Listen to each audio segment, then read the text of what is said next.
Hi everyone, thank you for tuning into this video on how to get a little bit more out of your squat performance. In our Ritter's Masters programming, you're often going to encounter the squat motion. Alright, you might encounter it just in the body weight form, you might encounter it in a jump form as a squat jump, you may encounter it with dumbbells as you're holding them down to the side, in that goblet position holding the dumbbell right up against your chest, or you might even have a barbell on your shoulders. So getting the most of that movement starts with a good foundational setup.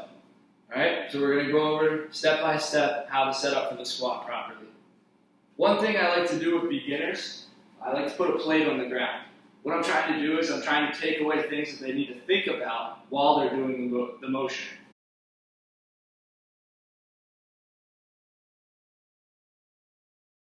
I have the plate on the ground, I have my feet set up to be right on either side of the plate. Most people, setting up, just touching the plate is perfectly. If that still feels a little bit uncomfortable as we get into the next parts of the motion, then you're just bringing your feet out just a little bit off the plate. But knowing that's a good setup point, being relatively close to where that plate is on the ground. Alright, now our feet are set up, we're ready to go. The next key is I want you to focus on your chest as you're lowering into the hole. Alright, so what I mean by the hole, that's the bottom of the squat. That's down here. Alright, I'm officially in the hole right here. That's what I'm talking about when I say that.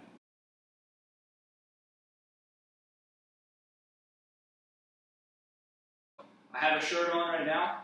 You can see the writing on my shirt. Alright, silver writing. When I'm going down in the hole, I always want to be able to see that writing in the mirror in front of me. Alright, so if you're squatting, you're facing a mirror, it's a really good tool if you have writing on your shirt, especially right at your chest level. So, you go down in the squat, I'm going to keep my arms out of the way just so you can see. Alright, my writing is still visible. Alright, so what I don't want to see is the writing tilted down to the ground. Also, I can't really do it, but some people can really arch their backs as they're in the squat. Alright, so I want to be able to see that little bit of writing when I'm down in the hole.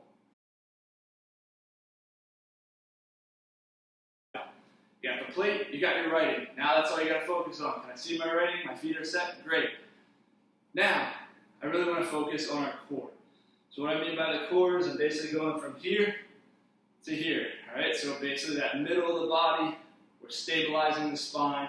Alright, that's where most of the force or most of the weight is going to be put on the body, especially when you have the barbell on your shoulders. So, proper bracing, that's a big key. I want you to think about bracing as you're holding that spine as nice and stable as you can. Alright, if we start to round forward, it's going to put a lot of extra pressure on our lower back. That could result in an injury. Alright, when squatting properly, injury is not a risk. Alright, it's when we squat improperly, just like anything.